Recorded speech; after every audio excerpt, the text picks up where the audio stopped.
नमस्कार मित्रांनो, आजची जी घटना आहे ही घटना 6 वर्षापूर्वी 3 स्टुडंट मुलींबरोबर घडली होती.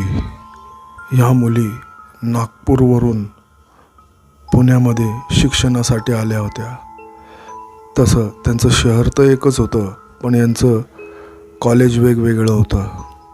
ह्या तिघी आणि आणखीन 2 मुली दिल्ली आणि मध्य प्रदेशच्या अशा मिळून ह्या 5 जणी एकाच फ्लॅटमध्ये राहत होत्या.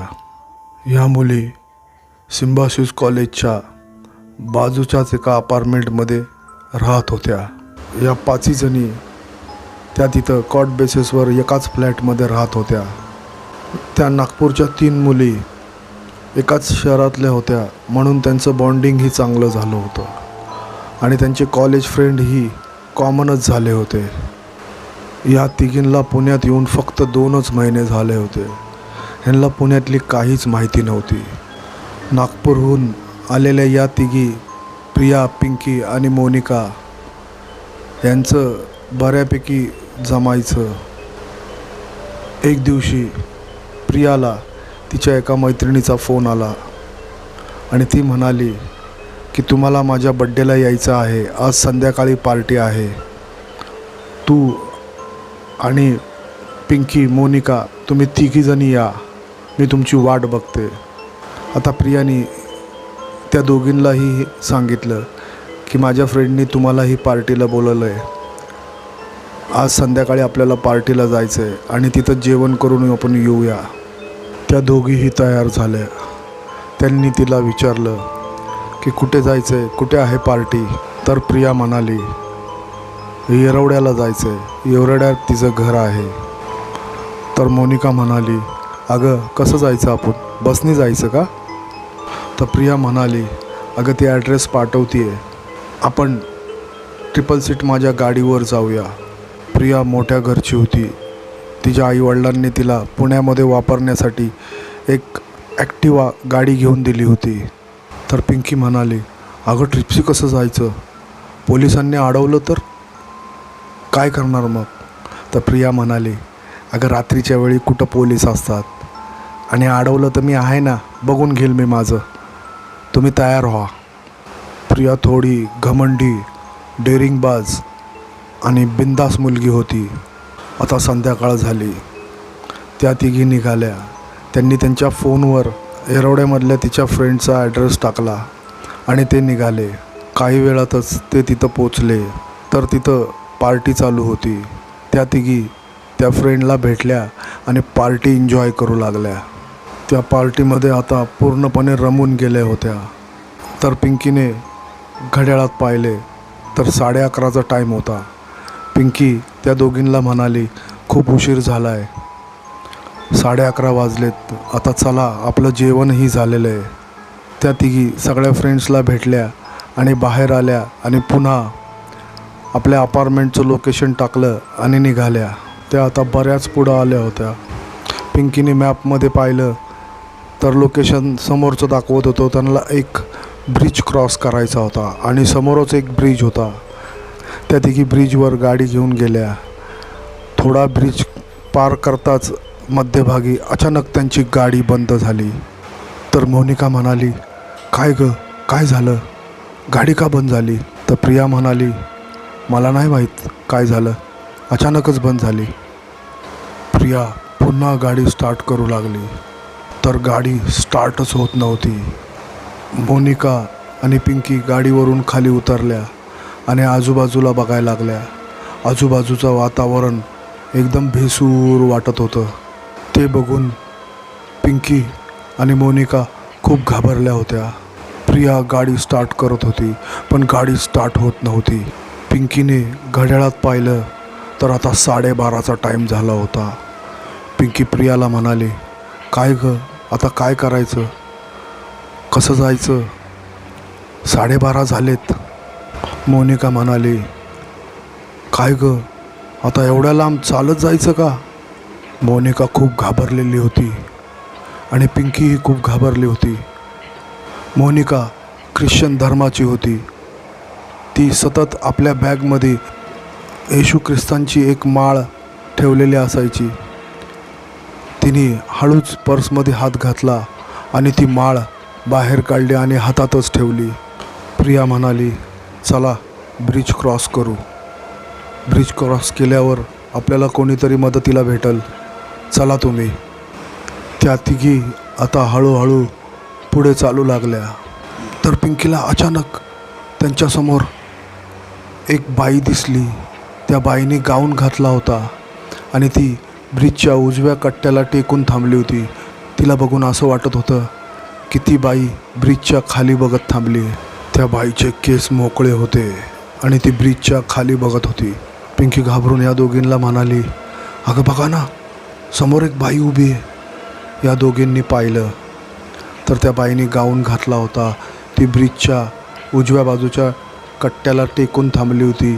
तिचे केस मोकळे होते आणि ती ब्रिजच्या खाली बघत होती. ते बघून मोनिका खूप घाबरली होती. ती मनातल्या मनात येशू ख्रिस्तांचा जप करत होती आणि पिंकीही खूप घाबरली होती. तीही मनातल्या मनात रामनामाचा जप करत होती.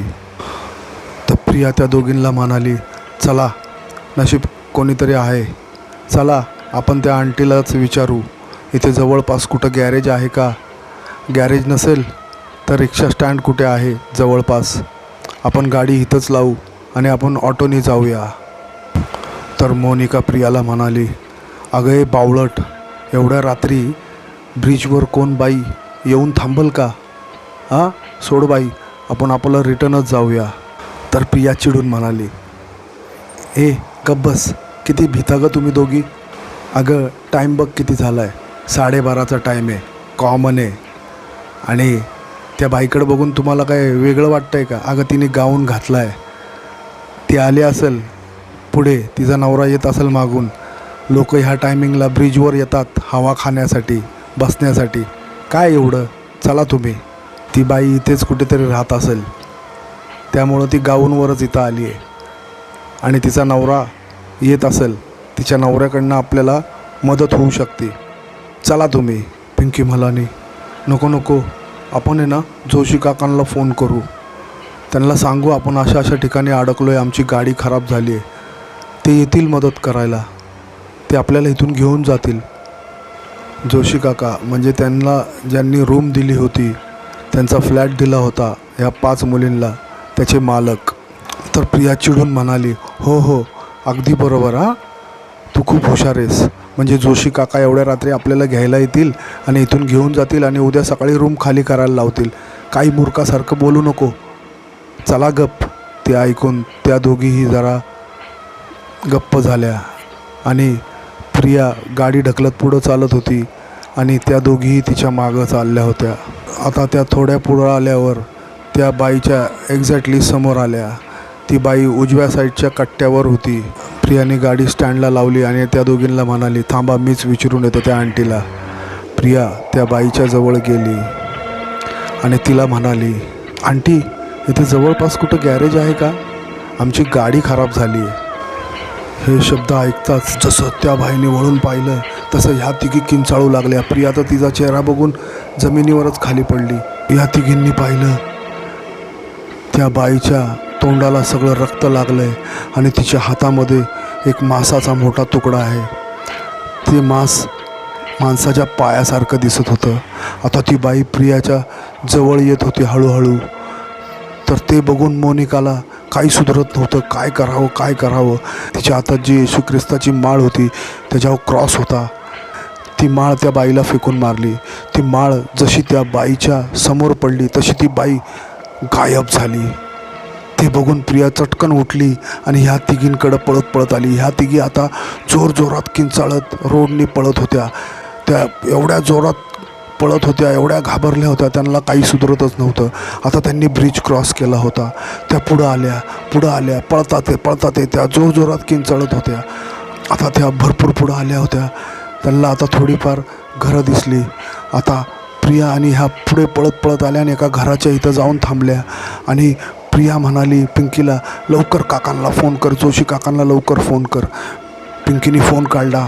ह्या खूप घाबरल्या होत्या आणि जोशी काकांना फोन केला. जोशी काकांनी फोन उचलला. पिंकी म्हणाली, काका, आम्ही अशा एका पुलाजवळ अडकलो आहे. ती बाई आम्हाला मारून टाकेल. काका आमची हेल्प करा प्लीज.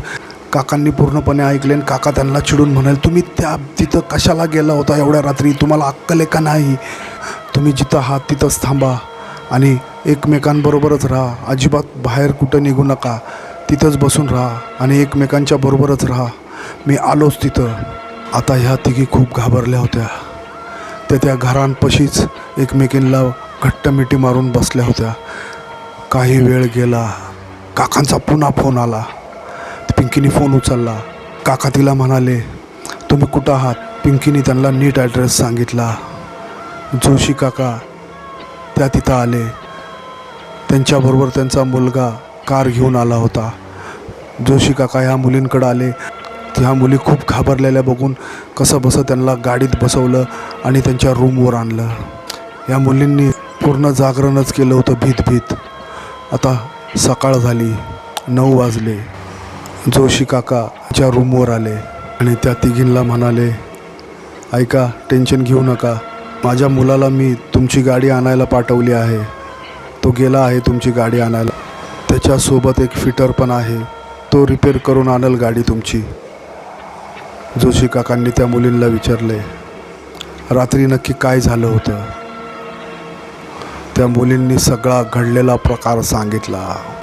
जोशी काका त्या मुलींना म्हणाले, तुम्ही ज्या ब्रिजवर अडकला होता तो ब्रिज शापित आहे. तेवढं बोलताच जोशी काकांच्या मुलाचा फोन आला. जोशी काकांनी फोन उचलला. मुलगा तिकडून बोलला, बाबा गाडीला काय झालं नव्हतं. मी एकदा स्टार्टर मारला, ती गाडी लगेच चालू झाली. मी येतोय घेऊन. काकांनी फोन ठेवला आणि मुलींना म्हणाले, मी बोललो ना तो ब्रिज शापित आहे. तुमच्या गाडीला काय नव्हतं झालं. माझ्या मुलाने एकदा स्टार्टर मारला आणि गाडी स्टार्ट झाली. येतोय तो घेऊन. ते ऐकताच त्या तिघीजणी शॉक झाल्या. ते ऐकताच त्या तिघी काकांना म्हणाल्या, काका तो ब्रिज एवढा शापित येतं, तिथं बोर्ड का नाही लिहित की रात्रीच्या वेळी त्या ब्रिजवर कोणी जाऊ नका, तो ब्रिज शापित आणि भुताटकीचा आहे. तर काका म्हणाले, हे पूर्ण शहराला माहिती आहे. शहरालाच नाही तर विदेशात पण ह्या ब्रिजची चर्चा आहे. हा ब्रिज खूप फेमस आहे. एवढं सगळं शहराला माहिती असून तरीही इथं अपघात होतात. कोण ना कोण तरी मरतच असतं इथे. तर त्या तिघी म्हणाल्या, काका एवढा विचित्र डेंजर भुताटकीचा ब्रिज आहे, काय नाव आहे याचं?